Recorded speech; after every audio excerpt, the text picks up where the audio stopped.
Ang video na ito ay ginawa upang alalahanin at magbigay pugay sa ating mga magigiting na mandirigma na patuloy na nagbibigay ng karangalan sa bansa sa pamamagitan ng larangan ng sports. Saludo kami sa inyo, kabady.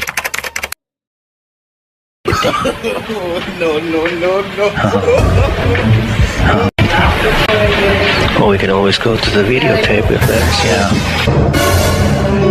Dalawang beses na yan! NANI?! Omae wa... He's made it. He's made it.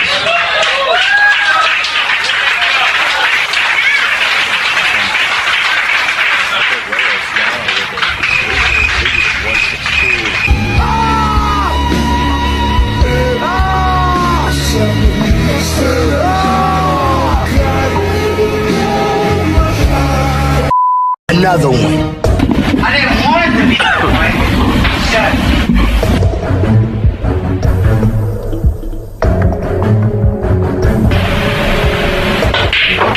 Oh, he played the combination. That's just the math. And that no means... Kamusta kayo mga kasargo? Noong 1996 sina Efren Reyes at Earl Stickland ang piniling dalawang pinakamahusay na manlalaro sa buong mundo upang maglaban sa isang hamon na tinatawag na The Color of Money Challenge Match.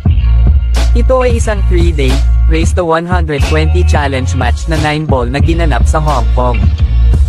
Ang premyo ng mananalo ay $100,000 o nasa mahigit na 5 million pesos.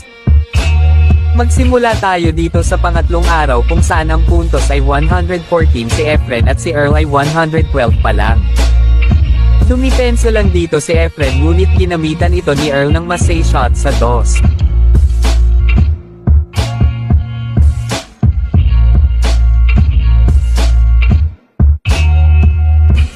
Sinubukan ni Efren ang kick shot ngunit umi-scratch lang ito.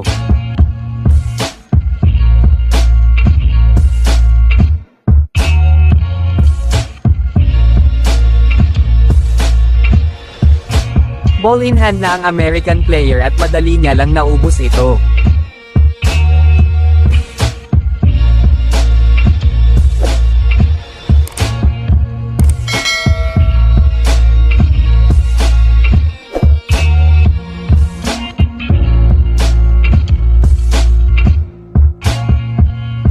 Pumunta na tayo sa rack 228 at ang puntos ay 114 si Efren at si Earl ay 113 pa lang. Sumablay dito si Earl sa una pa lang, kaya si Efren na ang magpapatuloy.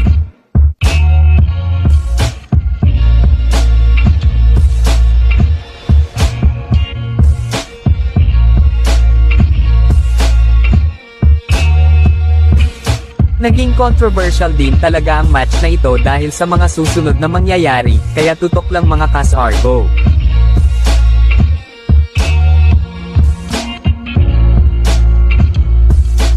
Proceed na tayo dito sa ika-229 na rack.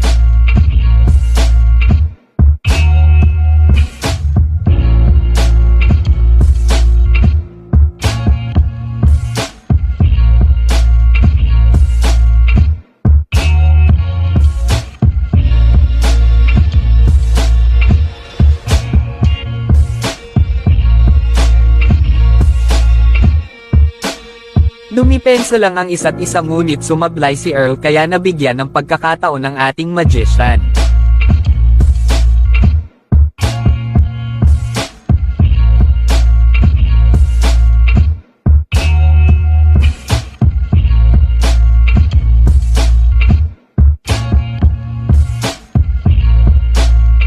Ngunit sa di inaasahan na bigo si Efren na i-break ang 5.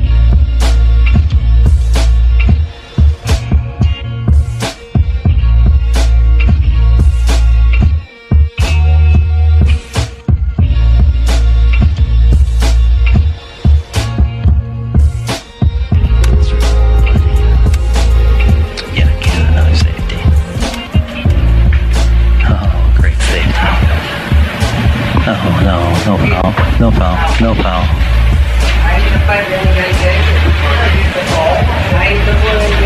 Well, we can always go to the videotape if that's yeah.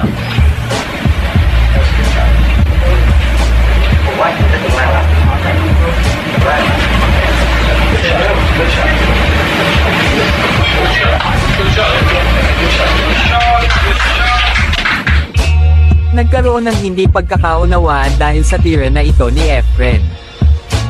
Dahil ayon sa patakaran ng 9 ball ay dapat may bumandang bola after contact ng cue ball sa isang object ball. At kung makikita nyo dito sa slow-mo replay ay tinamaan ng una ni Efren ang 5 at after contact sa 5, ay bumanda ang cue ball sa rail. Dahil dito, ito ay good shot. Nagprotesta si Earl kaya lang sa huli ay napagkasundoan na tama si Efren at good shot ito. Hindi sang-ayon si Earl sa decision at uminit nga ang tension dito.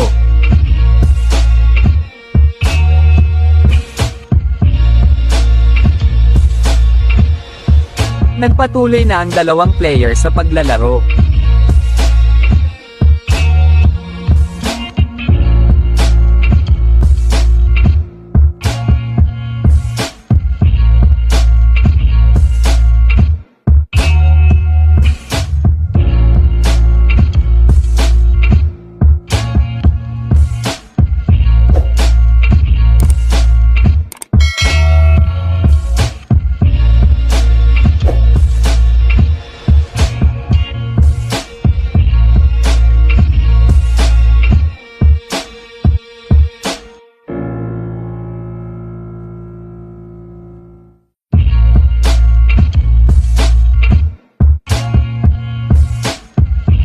Naging agresibo pa rin si Efren at tinira ang mahirap na kombinasyon.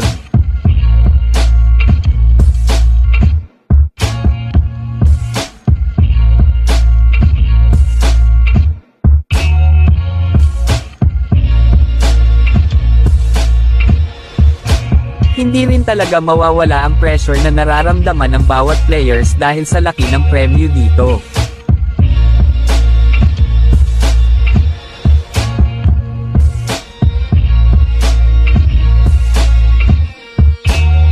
Ito na ang ikaw 236 na rack, ang puntos 118 si Efren samantalang si Earl ay 117.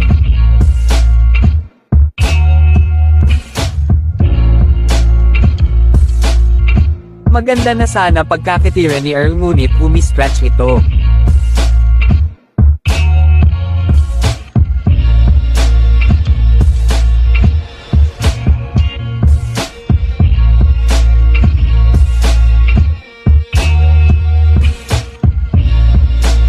Kahit ganun pa man sumablay din naman si Efren.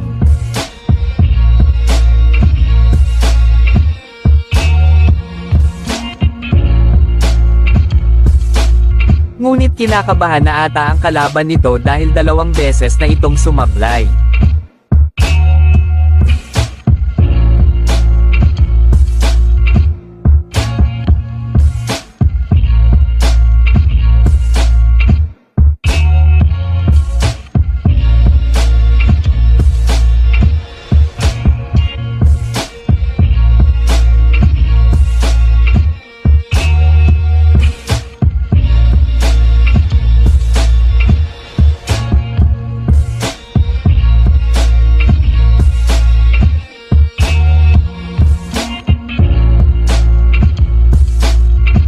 Dahil dito hindi na pinagbigyan ni Efren at sinigurado na ang bawat tira para makuha ang panalo sa rack na ito.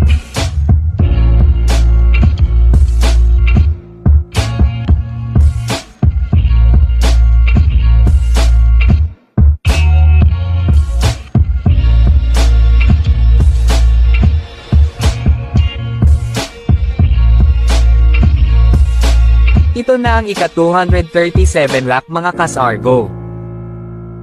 Sa kasamaang palad dry break si Efren dito.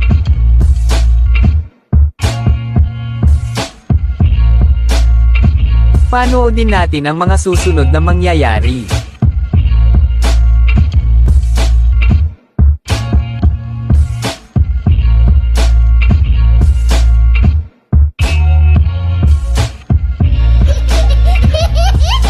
Maganda sana ang mas shots na ginawa nito ngunit umi-stretch naman ang cue ball.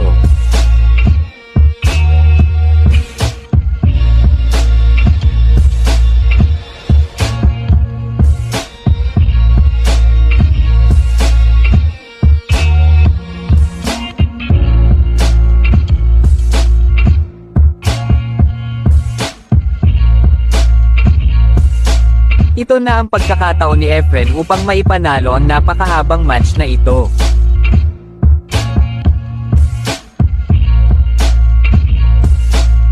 Dahil nagpadala sa emosyon si Earl sa kanyang nararamdaman, naging resulta ito ng kanyang pagkatalo.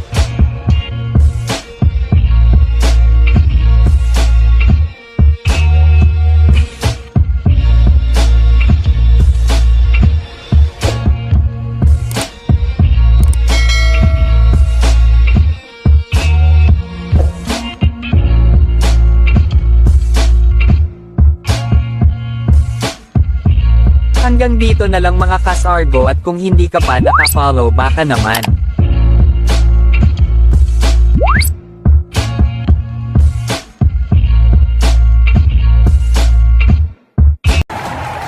Swerte.